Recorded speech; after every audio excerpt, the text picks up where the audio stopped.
This channel does not promote any violent, harmful, or illegal activities. All content provided by this channel is meant for an educational purpose only. বীরভূমের শিউরের দিকে নজর রাখা যাক, কারণ সেখানে BJP এবং তৃণমূলের পক্ষ থেকে দুটি বড় মিছিল রয়েছে। আর ইতিমধ্যে যা খবর পাওয়া যাচ্ছে, চৈতালি মার্কেটে হনুমান মন্দিরের সকাল থেকে ভক্তবৃন্দ, আমার সহকর্মী হিমাদ্রি সেখান থেকে রয়েছে। হিমাদ্রি, সেখানকার ছবি দেখাও। দেখো, একেবারে এই মুহূর্তে আমি দাঁড়িয়ে রয়েছি সিউড়ি শহরের চৈতালি মার্কেটে, যে হনুমান মন্দির, সেই হনুমান মন্দিরে ছবিটা একবার দেখাবার চেষ্টা করব। সকাল থেকে কিন্তু ভক্তরা ইতিমধ্যে এখানে আসতে শুরু করেছেন। এই যে হনুমানের মন্দির রয়েছেন বা রাম সীতার যে মূর্তি রয়েছে, তাতে কিন্তু সকাল থেকে বিভিন্ন মানুষ আসছেন, পূজা অর্চনা করছেন এবং তাদের যে আস্থার জায়গা, তাদের প্রত্যেক দিনের মতো যে এখানে ভিড়, প্রত্যেক দিনের মতো এখানে কিন্তু বহু মানুষ তারা এখানে এসেছেন। এবং এই যে হনুমান মন্দির, সেই ছবিটা আরও একবার দেখার চেষ্টা করবো। এখান থেকেই কিন্তু দুটো বড় মিছিল, যে সিউড়ি শহরের একটা ছোড়ার কাছ থেকে, একটি তৃণমূল কংগ্রেসের পার্টি অফিস থেকে দুটি মিছিল বের হবে।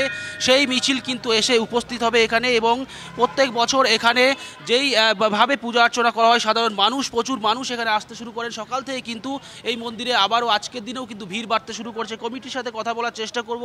কমিটির একজন রয়েছেন, বলছি আজকে কি কর্মসূচি রয়েছে আপনার? আজকে এখন আমাদের সবাই ঘটভাত চলে গেলেন 9টার সময়, আবার 10:30টার সময় আমাদের পুজো অর্চনা শুরু হবে। হোমযজ্ঞ হবে 1টার সময় করে।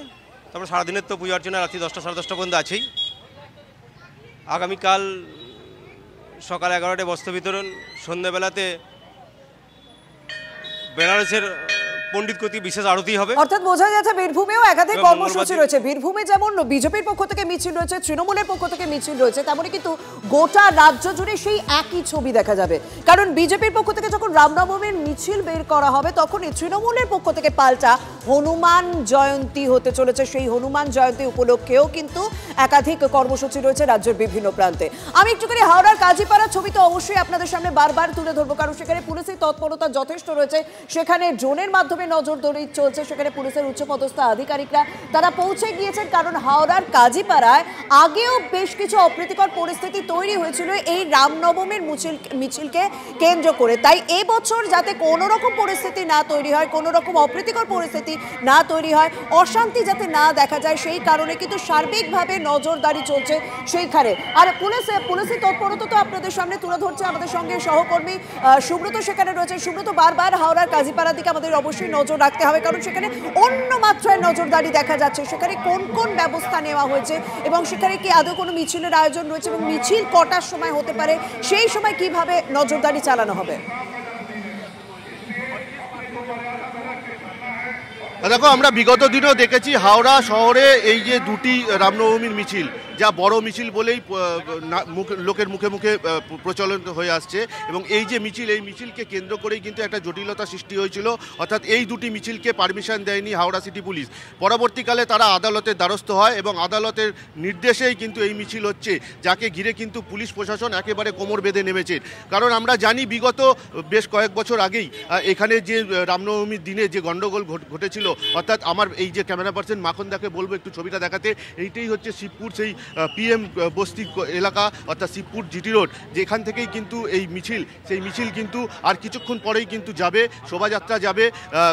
অঞ্জনীপুত্র সেনার পক্ষ থেকে সেই মিছিলের আয়োজন করা হবে। আরও একবার নন্দীগ্রামের দিকেও নজর রাখতে হবে, কারণ নন্দীগ্রামে আজ রাম মন্দিরের শিলান্যাস রয়েছে এবং সেই শিলান্যাস যে অনুষ্ঠান, সেই অনুষ্ঠানের একেবারে সর্বশেষ প্রস্তুতি সেখানে চলছে। আমরা দেখতে পাচ্ছি ধর্মীয় আচার সেখানে শুরু হয়ে গিয়েছে। কনিষ্ক, নন্দীগ্রামের ছবি দেখছি আমরা, তুমি দেখো কি আর কতক্ষণ পর সেখানে শিলান্যাস হতে চলেছে? বিরোধী দলনেতা তিনি কখন আসতে চলেছেন? দেখো শর্মিষ্ঠা, তোমাকে আবার দেখাই একটু ছবিটা। যে ভিত্তিপ্রস্তর যে স্থাপন হচ্ছে, সেই ভিত্তিপ্রস্তর স্থাপনের যে জায়গা, সেই মাটি খনন করে কার্যত জয় শ্রীরাম লেখা ইট স্থাপন করা হচ্ছে। এখানে যে ফলকটা লাগানো হয়েছে, সেই ফলকই কিন্তু নন্দীগ্রামে বিজেপির কর্মী দেবব্রত মাইতির স্ত্রীর দ্বারা এই ফলকটি শুভ উদ্ঘাটন হবে এবং এই মন্দিরের কাজ নির্মাণ হবে এবং যেখানে উপস্থিত থাকবেন বিরোধী দলনেতা। তুমি দেখতেই পাচ্ছ, একটু আগে তোমাকে যেটা বলছিলাম, যে কিছুক্ষণের মধ্যেই পুরো এলাকাটাকে শুদ্ধিকরণের প্রক্রিয়া চলছে এবং সেই শুদ্ধিকরণের প্রক্রিয়া, এই যে ঘটের মধ্যে থেকে ঘটোত্তোলন হলো, এখানেই কিন্তু গঙ্গা জল দিয়ে পুরো এলাকাটাকে শুদ্ধিকরণ করা হচ্ছে। অর্থাৎ যেই জায়গায় ভিত্তিপ্রস্তর স্থাপন হবে, সেই জায়গায় মঙ্গল বৈদিক মন্ত্র উচ্চারণের মাধ্যমে কিন্তু